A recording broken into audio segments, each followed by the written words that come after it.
Hey guys, how's it going? Octopus here and welcome back to Unicross. So Hades Cup is back and it comes with a challenge. Round 15 is Sephiroth, round 14 is Hades, round 13 is Cloud, and then before that is a couple of other annoying enemies. But for this video, we're going to focus on Sephiroth himself, and then I will release the other ones as well with the free-to-play guide. This is my free-to-play count, so I can't even say that anymore.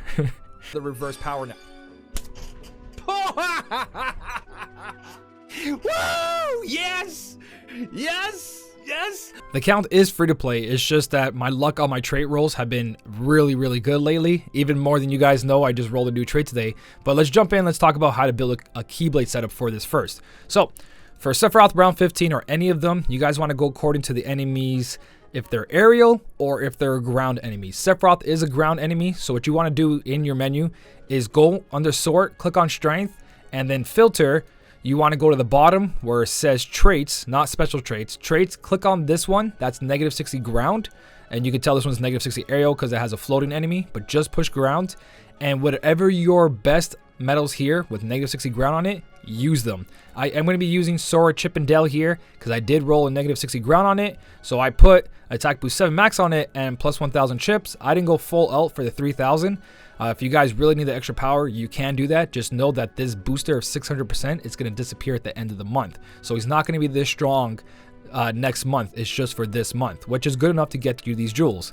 So whatever metal you guys have, copycat metals with negative 60 work really well. If you have any supernova metals, you are really doing really good on that part, especially if you can make them supernova plus, where it goes even further, like 18,000, where if you look at this supernova metal, it's only at 14,000 because it doesn't have an evolve button yet. Stuff like Buzz Lightyear here. Buzz Lightyear, Kingdom Hearts 3 Maleficent, Woody, Pete, they all have a really good high multiplier. If you get negative 60 ground on them, use them because they also got really good buffs and debuffs. So you guys have Maleficent, you have the new Kingdom Hearts 3 Pete, any of that. Use those metals, guys. And on top of it, don't just keep them like this where it says Kingdom Hearts 3 Buzz Lightyear. You can evolve them. Use those Meow Wows because their strength is going to skyrocket, and that's where the true damage is going to come out of. You don't want to have that basic 14,000. You want to see that extra 20,000 there and over, depending on the metal. Like KR20 comes at 25,000 with Chippendales. It's really strong. So if you guys pulled it, go for it. But that's what you guys want to look for is negative 60 ground, plus 1,000s on there, and extra attack. Whatever that has, you are golden to make a Keyblade setup. So let's go look at my Keyblade setup. I'm gonna explain to you why I'm making it the way it is, and it's a little bit of everything. You gotta have enough buffs and debuffs, and you also have to have overwrites on the Keyblade setup. If you do have a Xion or a Kairi with extra attack, you can just use that in the first slot and you're good to go. You don't need an overwrite medal. But in my case, I do need an overwrite medal because I only have a Xion without any traits. So the way to tell if a medal has overwrite or not, the text right here, you see that 7? Beside that 7, there's no arrow that points up, or on the defense down the enemy, there's no arrow beside that negative 7. If there's an arrow like this, you see how that arrow's pointing up right there? That means that the metal just buffs whatever's on you. So if you had negative 7 strength and you use Xion here, you're going to have plus 8 strength, not plus 15. But with this key art over here, he has overwrite. No matter what kind of buffs or debuffs are on me or the enemy, it will always apply this no matter what. So if I had negative 7 strength on me, I'd go straight to plus 7 strength. So you want to start off with an overwrite medal, or you can use double Xion and Kairis and just activate their supernova because their supernova is an override ability as well. So with that being said, that gets rid of the debuffs that Sephiroth does to me and the buffs he does to himself. On top of it, Xion and Kairi have a 15 up, 15 down for defense and strength. And then from there, your medals need to take care of the rest if your buffers don't. You want to have medals that give upright strength, that give magic strength. They want to clean up themselves because Xion and Kairi do not have perfect attribute strengths. Now, my setup personally here, I brought in Chip and Dale. I just pulled Master Xehanort. Aqua, I had no other choice to use this because I need to raise my upright strength so my Chip and Dale here can do damage because he only does 3, and my key art, or stained glass over here only does 7 and 7 for upright.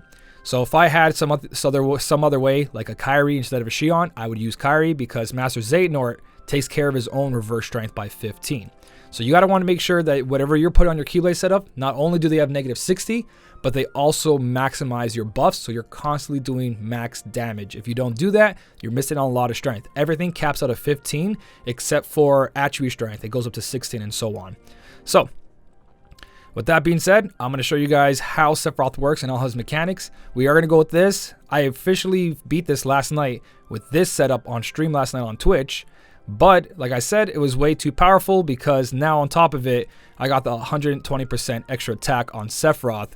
And all these have like perfect traits. So I went for something that's a little bit more, I guess, on the free-to-play side. Even though whole count's free-to-play, it's still, you got to look for medals that work for this. Yes, there's Master Xehanort, but he is pullable now. Aqua's not pullable, but if you get KR20, you can definitely use it.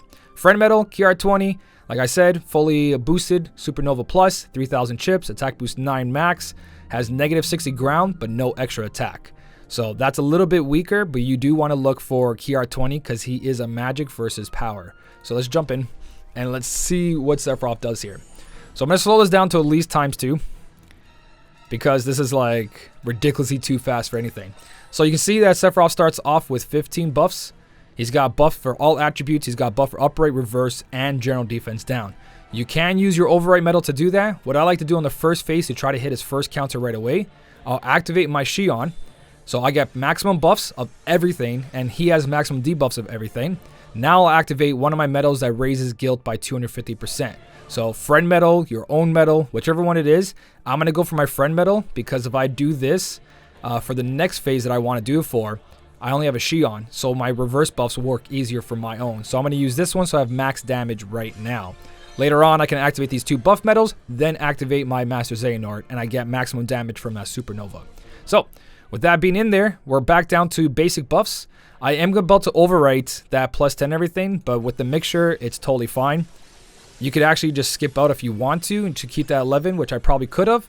But regardless, everything's going to go through here. So, what we're looking for right now is a threshold. Sephiroth started off with 1,290,000 HP bars. We want to get him to 70%, which is 875,000. I'm going to show you when we get there. So we're going to go, if Combo Plus goes off too, really good, but you kind of want to manipulate his HP. His HP is what triggers his Dark Balls and what triggers his Slash Attack. I've done this run where Slash Attack never happened until his 30% threshold, which is at 375,000. And after I activated that one, that was his first Slash Attack, and that was my first HP recovery. After that, I had 2 more turns to kill him. So there's ways around his manipulating his actual attacks. So I'm going to keep activating here. I don't want to activate any of these Supernovas right now, because if I do, he's going to go to 875, and then this medal is going to do no damage, and I'm going to lose it on power for later on. So you want to try to stay above that if you can. If you're doing too much damage on the first phase, you can kind of just skip that first threshold and wait till next turn to activate it, because his Dark Ball won't kill you as long as you guys have a Defense Boost 5 max on, or 3 or 4. I'm pretty sure you can get away with either. You don't need any tanking medals though. So that's his threshold. We're at 807,000. Like I said, 875,000 was where it is, and he's going to do a Slash Attack here. So that is pure RNG there, because I've done this again with the same setup where he's done a Dark Ball for the revenge value and then a Dark Ball for his normal attack. So we're going to go in there until that happens. Okay, so I got his next threshold, 849, and now here's his attack. See? What I think it is, I did this a couple times. If any of my medals do too much damage to him, you see how we went to 800,000 bars of HP, but right now he has 849. As long as I'm around the 850 mark, 840, he seems to do the Dark Balls instead of the Slash Attack. When I hit 800,000, like really low, I went too much damage, he actually uses Slash Attack. So like I said, I've done this run a lot of times, and there's been a run where he didn't use the Slash Attack until the end, where he was ready at 375,000. So I'm not going to activate any of these anymore. I'm just going to let this play out from this point on, because we do have the Overwrite medals, so we don't need to use any Shions or Kairis. If you guys use double Shion Kairi, you can use double Overwrite from the beginning. But we're going to get to his second threshold, which is going to be at the mark of 375,000. So here he should do a Dark Ball. because we hit him around 600,000. Every time I get around 600,000, he does the Dark Ball. Every time it's around 700,000 or 650, I've seen Dark Balls as well, but like 655. But when we get around this in the 500s, he does Dark Ball every single time. I've never got a slash attack there. So it depends how fast you go. But I've also seen a slower setup get by really easily. So far we haven't used HP recovery and we haven't used second chance. We want to hit 375. We're at 456,000 bars of HP, 421, 385. So after this attack, we know he's going to use Dark Ball.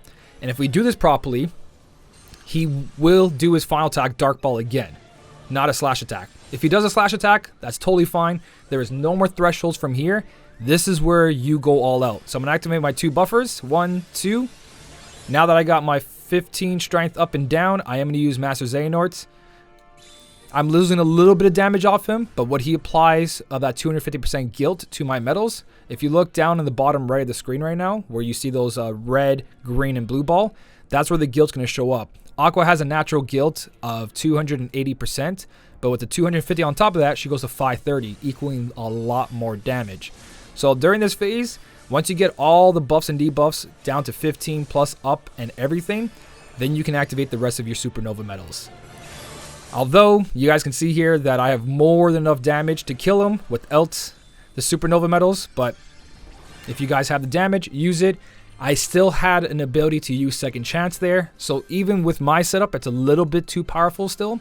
I'm going to show you guys one more thing as we go in. You don't have to go as fast as I'm going. If your setup's a little bit weaker, you can still manipulate those Dark Ball attacks. So let me go back in there really quick. I'm going to show you guys what happens if we just let it play through, and I'm not going to activate Supernova 250% increase. So, buff debuffs in there. He's at 129. We want to get to 875, but let's say we don't have enough power to reach 875, and we reach 103. He uses Dark Ball. You have not used an HP recovery. You have not used a second chance. If it takes you multiple turns to get to that 875, it's fine. The Dark Ball will activate still. So you have multiple turns. You don't have to go as fast as I went. Now we're going to get to that point where 875, if you really, really want to manipulate this, you want to use the strongest medal you have to get through that attack. Memorize how much damage your medals do. Tap away, because we know in 5,000 bars of HP that he will go into a counter. And I know my friend medal does a decent amount of damage, so I want to try to drop as low as I can. So 875, he went to 817. He's going to back up. There's a slash attack. Try to manipulate that to get it closer to 800,000 or 790. And I'm pretty sure he does a Dark Ball because of that. So all you gotta do is fool around with his actual attacks. If you want to, you can use Supernovas here and there to manipulate. If you're about to hit a threshold like 375 and you want to save your Supernovas after that, but you're about to end that turn and you don't hit that 375, use a Supernova to hit that 375 threshold, and he'll actually use Dark Ball as his main attack and not a slash attack sometimes. So try to manipulate the HP as much as you can. But the two major thresholds is that 875,000, he'll use the Dark Ball, but as long as you have a defense boost max or enough HP, you'll survive it. You don't need a tanky medal, so try to go all attack here after you get the 2 buffs going on. A couple of other mentions for medals that have buffs and debuffs. If you go into organizing, you can try to find them. What I like to do is on the types, I do strength up, attribute strength up, defense down, attribute defense down, and I go through my list of medals. So the old stained glass medals don't have overwrite, they have that arrow, so you can't use them. But you can use the stained glass medals or the foreteller medals. The issue with the foreteller medals is that they cost 4 gauges, so try to have like an old attack boost max SP gauge on there to get rid of that 4. Unless your setup doesn't use that much gauges, then that's totally fine. But all the stained glass medals and all of the foretellers, the newer one, the EX Plus ones, have overwrite. So does the old Kyrie and Shion, so you can use that as well. The thing I didn't use Kyrie and Shion here is because they only do either upright or reverse, where the stained glass and the foreteller medals, they do upright and reverse. You see that U, they use for upright, that R is for reverse. Same thing with defense down, upright and reverse. So if you have a multicolored Keyblade and there's upright and reverse medals, then you can use one of those. If not, stick to the Kyrie and the Shion. So hopefully this helped out, guys. This is round 15. If I figure out any other strategies, I'll let you know. But for now, that's how you beat Sephiroth. I'm going to be doing the one for Cloud, the one for Hades, And people are saying they're having trouble with the Blizzard and the Flame Lords. So I'll try to see if I can do that one as well, or any of them that's past like 10, because 10 has 1,000 jewels. That's the Flutter Wings, if I'm not mistaken. And you kind of want to keep going from there for that extra 5, because that's 6,000 altogether. Main focus, negative 60 ground. On even if it's not a supernova medal, it's probably going to be one of your best damage dealing medals anyways. You can see you just need to manipulate that HP. If I find a more concrete way of doing this, like let's say 600,000, he's guaranteed to do Dark Ball, and then 400 and something thousand is guaranteed to do Dark Ball, you can keep doing that, so you never have to use HP recovery or second chance. I'll try to see, but it seems like it is like that. Just try to find it for your medals and how much damage you do. Every Keyblade is different, every setup is different, find what fits for you. If you guys want to leave any setups down below though for the rest of the community, please do so. It's going to help out. These events are really challenging, and a lot of new players won't have the sub slots that most players have, but hopefully something creative can come out of this. If you guys did enjoy the video, don't forget to hit the like button, and as always, thank you so much for watching. Keep on smiling, and I'll see you in the next one.